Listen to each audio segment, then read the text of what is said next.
Yeah, we do. Um, Oh, we okay. Can both. you tell for the viewers who may not even know what is a food co-op and what are the benefits of a food co-op? Okay, so a cooperative is literally what the word is saying. It's just people working together. And there's many co-ops. They have even like housing co-op. They got what else? And there's Things. co-ops, bank cooperatives. Yeah, it just usually means like benefits for all the members, and they'll tell you who the members can be, like whether you're like a part of them. If you're a member by shopping there or being a customer, or a member by being a staff member or whatever, like there are different kinds of cooperatives. Uh, Yeah, the cooperative experience is like it's awesome in the sense of business because well where we were at was a grocery cooperative and the grocery cooperative we we were 6 people running the whole store and we ran everything. We did the cash register, the counting of the money, the actual in-store work, that you would pay somebody to do. We did all of the packing of the food, the ordering of the food, maintaining everything a certain kind of way. So it gives you this overall business perspective. It just doesn't make you one person for years. You're like doing the same Right. thing. We're all doing everything. You know what I mean? Oh Everybody's in a yeah. sense manager of the whole entire space. So it it really gave us a strong business. What would you say? Like a business look and business attitude. It really made us know what business was, and that's what made us end up going to Ethiopia to do what we were doing there. So, Oh wow, wow, yeah. I wanted to add, I have a little experience with cooperatives, food co-ops. I co-founded a food co-op in 2017, so it's been a couple years now. So we still haven't opened up yet, but for the viewers who may not know, it's a very empowering experience. Like you say, you may have to mop, you may have to sweep, you may have to stock the shelves, you may have to work with the money.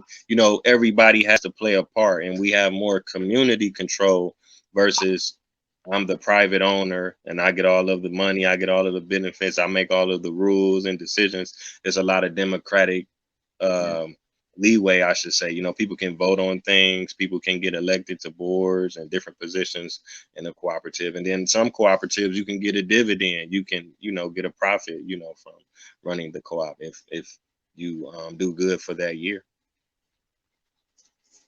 yeah, I just want to throw on the end there that like cooperative, honestly, the cooperative is such a great way to like build um, like to rebuild society per se.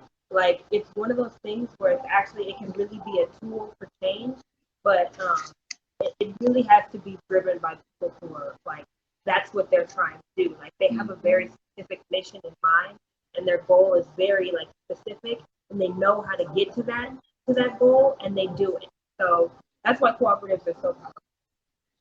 Right, right. They are important because, like, even though we're doing a food co-op, we did a lot of classes on health and wellness. We'll do a class on lupus, a class on diabetes, a class on raw fruits and vegetable diets. Different diets and different ailments that are affecting our own community. It's a large educational component to it for the kids, for the adults. For the elders. Delivering food, delivering medicine, different things like that, where everybody can participate and be involved and create like a new culture.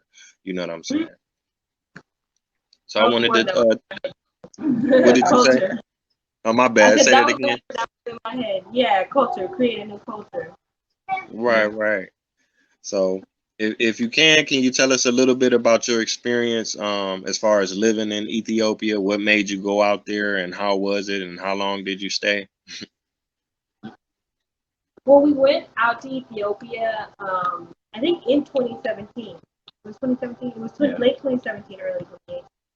And Okay. we made the decision. It was a decision that was like long term and like like overnight because we had thought about it for a long time. But the opportunity just presented itself to go, and we were like, okay, well, who knows when in life we'll be able to go again. And you know, we have really thought like we did a lot of research before we went. We went there and we were like, okay, well, we're going to do something transformative with our business, but it doesn't make any sense for us to just go there with a plan that's very specific when we don't know anything about what it's like to live in the country. So we went and we didn't know how long we were going to be there, but when we got there, we realized, okay, well, we can do this, this, this, and this, and we can don't necessarily have to ever go back.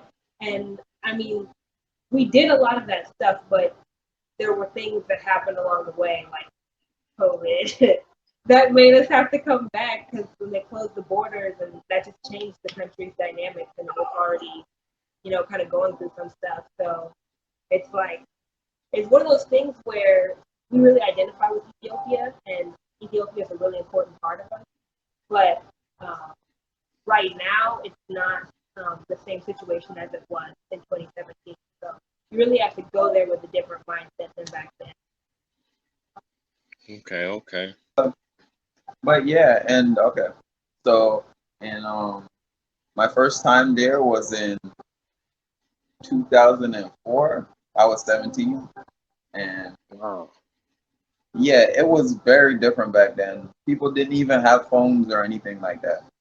You had one phone in the center of the village, and if you had to make a call, you go literally use that phone. That was like a real intense experience for me. I was like, interesting. Mm. You just have one Wow. phone. But yeah, but now everybody has smartphones. Like everybody has Mhm. smartphones. It was like for me, it was like overwhelming. I'm like, wow, this is like Ethiopia right now. And Addis Ababa was never even like really developed in the sense of what we call modern in the cities we see and stuff. But when we went there this time, man, Addis Ababa is like more set up than a lot of big cities that Oh people yeah. think is like, yeah, Yeah, you know yeah. what I mean? Like with Mhm. how much it's developed because they have skyscrapers, they have all of that stuff, and Mhm. they have lots of Yeah. them. You know what I mean? It's really interesting. So I didn't expect that going back second time. Um, so, but Ethiopia too, man. Ethiopia carries so much spiritual essence for the whole entire world that a lot of people don't even know exists. And that's what made it special for me because going there and living in the West, it's like the contrast, over in Ethiopia, everybody is a sweetheart. Not everybody, but the whole culture is a sweetheart. You know what I mean? The whole culture cycles on being good instead of over here where, I mean, it's just the truth right now. The Mhm. culture is more cycled on being bad. It's not really a promotion of being your best and treating people good when you go out in the street and that. But in Ethiopia, it's still up to this day. What we experience, people are very sweet, even if they might be a little on the odd side. There's still this decency and this humanity in them that they still live by. It's really interesting. So that made us really want to stay. Not stay as in like never visit over here in the West, because I'm from Jamaica and we love Jamaica. Like I love Jamaica and she also loves Jamaica. And we love America too. Meaning the land and the people, maybe not the government and how it treats its people, but the land and the people you have a connection to because that's where you're from. But Ethiopia carries this different kind of harmony. It makes you want to stay. It's just the truth. And Yeah. especially up there in Lalibela, the people they have this connection to the Most High and to the nature and stuff that you feel it. You know it's real. They don't have to tell you anything about it. You know what I mean? It's like, Yeah. Definitely.